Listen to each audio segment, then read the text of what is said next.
E aí, pessoal? Que saudade! WhatsApp, e aí, como é que vocês estão? Tudo bem? Eu estou bem, graças a Deus. Então, hoje nós vamos ver um verbo que é muito utilizado nos Estados Unidos, tá? É um tempo verbal e ele se chama Present Perfect Tense, tá? E para que serve o Present Perfect Tense? Sua principal utilização é para expressar uma ação que ela teve início no passado e que ainda reflete, continua acontecendo no presente, ok? É um verbo difícil? Podemos dizer que sim, porque no Brasil nós não costumamos usar muito esse tempo verbal, tá? Que são os tempos compostos, mas existe, ok? E por que é difícil? Porque ele tem dois verbos. O primeiro verbo ele vai ser o verbo to have, tá? To have, mais o verbo principal, que eu coloquei aqui como VP, verbo principal, no particípio passado. Estou mandando aí para vocês uma lista de verbos irregulares no particípio passado. E os verbos regulares, nós vamos ver aqui no finalzinho, relembrar um pouquinho, que é o nosso past tense, tá? Aquele que a gente acrescenta D no final, é D e é D, ok? Então, vamos lá. Então, uma ação que começou lá no passado e que reflete no presente atual. I have studied here since 2018. Eu tenho estudado aqui desde 2008. Parei de estudar? Terminei? Eu tenho estudado aqui desde 2018. Desde 2018. Terminei meus estudos? Não. Comecei agora? Também não. Eu comecei lá em 2018 a estudar, porém eu continuo estudando atualmente, no mesmo lugar. Segundo exemplo.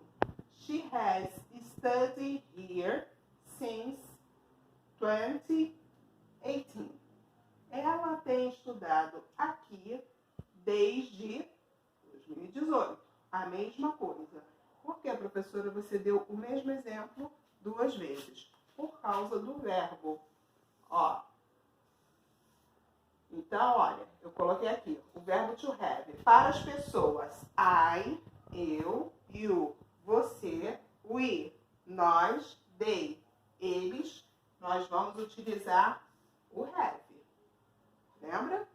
E para a pessoa, he, ele, she, ela, it, ele ou ela, pronome usado para objetos e animais. Eu vou utilizar o has, tá? Então, a gente vai memorizar o seguinte. I, you, we, they, eu uso have. E he, she e it, eu vou usar o has, que é a terceira pessoa do singular. Ok? Então, esse é o pulo do gato, tá? Saber conjugar o verbo to have. Se nós sabemos conjugar o verbo to have, aí fica a nossa preocupação. Tá? E aí, e os verbos no particípio passado? Verbo no particípio passado, os verbos regulares, são aqueles que nós já vimos no ano passado, no 8º ano.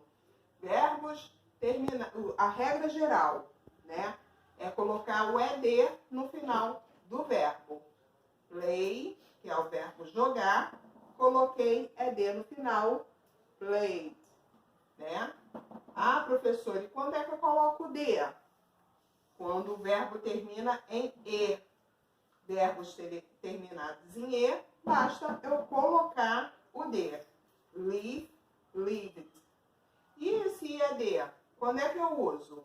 Eu utilizo quando o verbo termina em Y, no caso aqui, ó, study.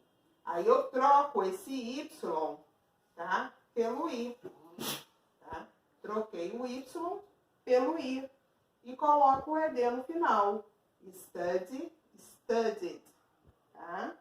Então, é muito fácil. E os verbos irregulares? Como é que eu vou saber o particípio passado? Nós temos uma lista de verbos irregulares não tem técnica nem macete para se gravar. Nós temos que utilizá-los mesmo, só assim nós iremos aprender como é que conjuga os verbos. Eu estou enviando aí para vocês esse arquivo com o tempo do presente, o verbo base, mais a tradução dele, mais o passado e o particípio passado, tá? Então, não tem desculpa. Eu olhei um verbo, vi que ele não se encaixa como verbo regular, ele é irregular. E aí, o que eu tenho que fazer? Eu tenho que olhar a lista de verbos irregulares, ok? Então, dúvidas, temos acesso através das nossas plataformas, é só entrar em contato, né? Que eu estarei prontamente disposta, dentro dos nossos horários, a atendê-los, ok? Thank you very much. Kisses, kisses, bye bye. God bless you. Deus abençoe vocês. Bye.